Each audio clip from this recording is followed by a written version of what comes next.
联合国永续发展目标目标2：消除饥饿。具体目标 2.1 到2030年消除饥饿，确保所有人，特别是穷人和弱势群体，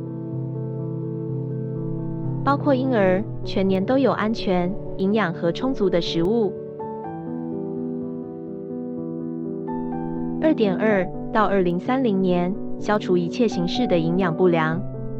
包括到2025年实现5岁以下儿童发育迟缓和消瘦问题相关国际目标。解决青春期少女、孕妇、哺乳期妇女和老年人的营养需求。2.3 到2030年实现农业生产力翻倍和小规模粮食生产者，特别是妇女、土著居民、农户、牧民和渔民的收入翻一番。具体做法包括确保平等获得土地、其他生产资源和要素、知识、金融服务、市场，以及增值和非农就业机会。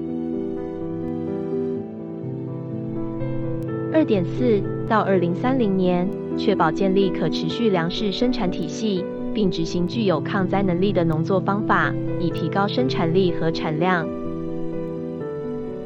帮助维护生态系统，加强适应气候变化、极端天气、干旱、洪涝和其他灾害的能力，逐步改善土地和土壤质量。2.5 到2020年通过在国家、区域和国际层面建立管理得当、多样化的种子和植物库。除其他外，通过在国家、区域和国际各级对种子和植物库进行良好管理和多样化。如国际商定的那样，促进获得利用遗传资源和传统知识及其公平和公正的分配所产生的利益。2.A 通过加强国际合作等方式，增加对农村基础设施、农业研究和推广服务、技术开发、植物和牲畜基因库的投资，以增强发展中国家，特别是最不发达国家的农业生产能力。2.B 根据多哈发展回合授权，包括同时取消一切形式的农业出口补贴和具有相同作用的所有出口措施，纠正和防止世界农业市场上的贸易限制和扭曲。2.C 采取措施确保食品商品市场及其衍生品的正常运作，促进及时获取市场信息，包括关于粮食储备的信息，以帮助限制极端的粮食价格波动。应对2019冠状病毒病。粮食署的粮食援助计划是全世界8700万脆弱群体的生命线。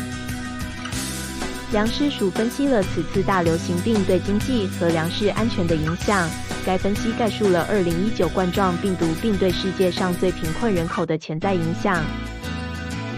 鉴于此次大流行病对粮食和农业领域的影响，需要迅速采取措施，确保粮食供应链正常运转，以减轻将会对所有人，特别是穷人和最脆弱的群体，产生重大冲击的风险。为了解决这些风险，联合国粮食及农业组织敦促各国满足本国脆弱群体对粮食的迫切需求，加强社会保障计划，保持全球粮食贸易正常运转，保持国内供应链正常运转，支持小户农民提高粮食产量的能力。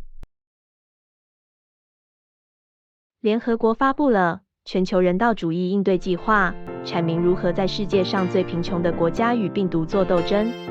以及如何满足最脆弱群体，包括面临粮食不安全问题的人群的需求。